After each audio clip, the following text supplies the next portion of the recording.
السلام علیکم۔ امید ہے کہ آپ سب خیریت سے ہوں گے۔ آپ دوستوں سے گزارش ہے کہ چینل کو ضرور سبسکرائب کریں اور ویڈیو کو لائک اور شیئر ضرور کریں۔ دین کی تبلیغ میں ہمارا ساتھ دیں۔ شکریہ۔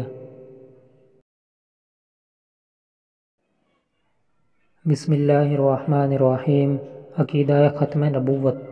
حضور اکرم صلی اللہ علیہ وسلم نے فرمایا، میں آخری نبی ہوں، میرے بعد کوئی نبی پیدا نہ ہوگا۔ بخاری و مسلم۔ تشریح۔ نبی دراصل امت کو حق تعالیٰ کے احکام بتانے اور سمجھانے کے لیے آیا کرتے ہیں۔ پہلے زمانے میں خاص وقت یا کسی ایک علاقہ یا ایک قبیلے کے لیے ایک نبی بھیجے گئے، مگر یہ موجودہ امت آخری امت ہے اور اس کے بعد کوئی دوسری امت نہ ہوگی۔ اس لیے حضور اکرم صلی اللہ علیہ وسلم پر نبوت کا سلسلہ ختم ہو گیا۔ آپ اللہ تعالیٰ کے آخری پیغمبر ہیں اور قیامت تک آنے والی پوری امت کے لیے آپ ہی نبی ہیں۔ یہی وجہ ہے کہ آپ کی تعلیمات قیامت تک باقی رہیں گی۔ اس لیے حضور اکرم صلی اللہ علیہ وسلم پر ایمان لانے میں آپ کے رسول ہونے کا اور آخری نبی ہونے کا یقین رکھنا فرض ہے۔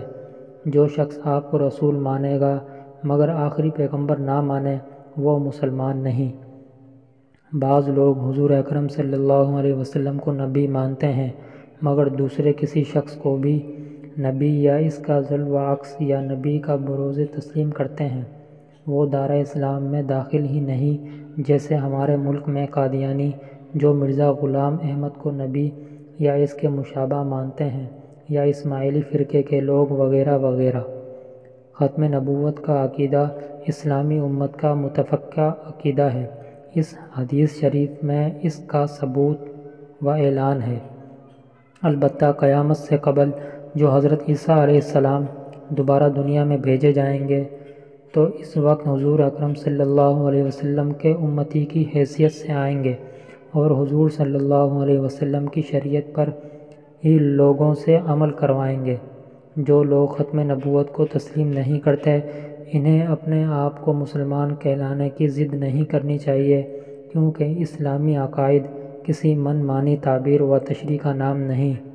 جو شخص مسلمان کے اجماعی عقیدے کو تسلیم کیے بغیر خود کو مسلمان کہلوانا چاہتا ہے وہ حماقت کا شکار ہے۔